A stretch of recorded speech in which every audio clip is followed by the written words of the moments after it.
Los apóstoles se duermen mientras el traidor conspira.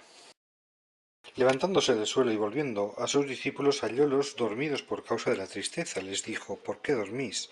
Levantaos y orad para no caer en la tentación. Dormid y descansad, pero basta ya.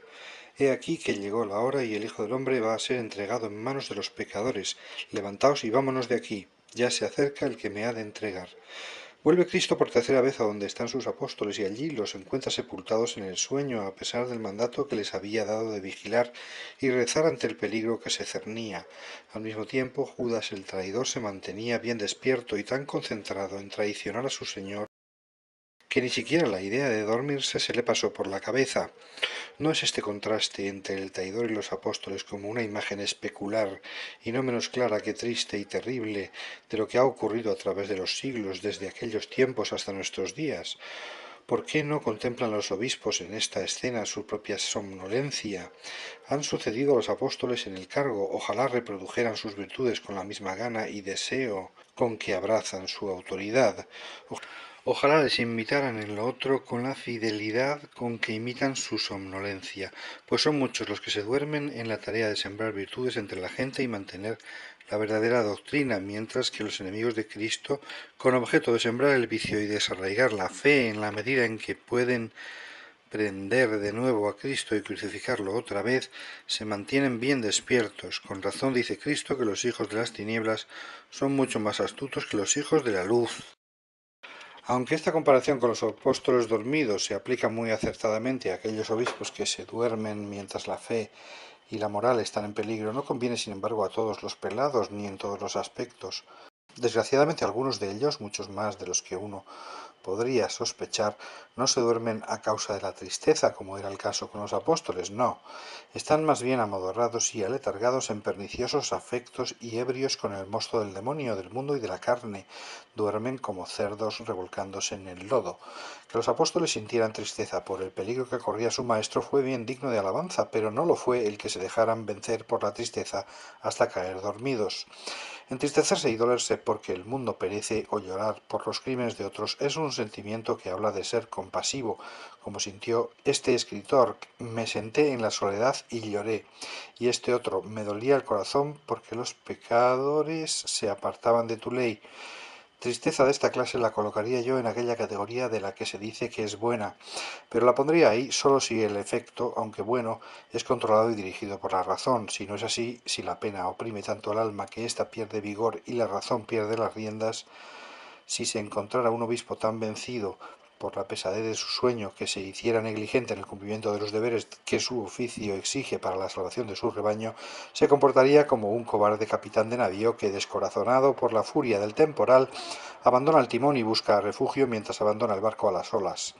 Si un obispo se comportara así, no dudaría yo en juntar esta tristeza con aquella otra que conduce, como dice San Pablo, al infierno.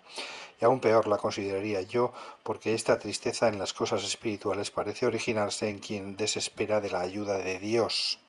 Otra clase de tristeza, peor si cabe, es la de aquellos que no están deprimidos por la tristeza ante los peligros que otros corren, sino por los males que ellos mismos pueden recibir.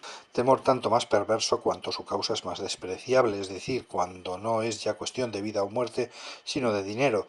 Cristo mandó tener por nada la pérdida de nuestro cuerpo por su causa. No temáis a quienes matan el cuerpo y no pueden hacer más. Yo os mostraré a quién habéis de temer. Temed al que después de quitar la vida puede mandar también el alma al infierno. A ese os repito habéis de temer.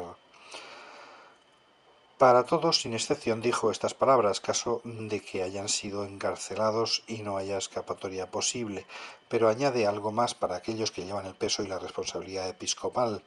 No permite que se preocupen solo de sus propias almas, ni tampoco que se contenten refugiándose en el silencio, hasta que sean arrastrados y forzados a escoger entre una abierta profesión de fe o una engañosa simulación.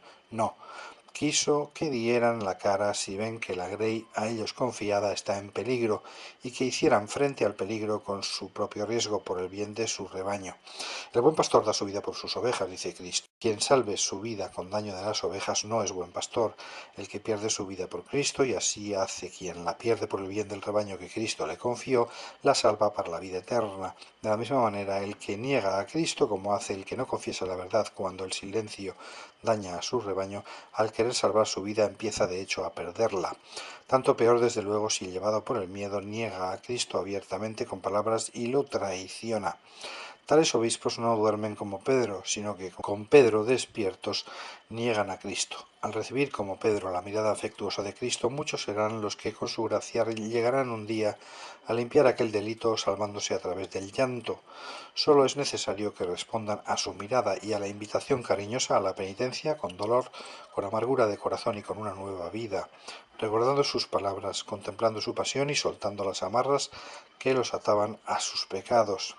Si tan amenazado estuviera alguien en el mal que no haya dejado de profesar la verdadera doctrina por miedo, sino que como Arrio y otros como él predica falsa doctrina, bien por una sórdida ganancia o por una corrupta ambición, ese tal no duerme como Pedro, ni niega como Pedro, sino que permanece bien despierto como el miserable Judas, y como Judas a Cristo persigue.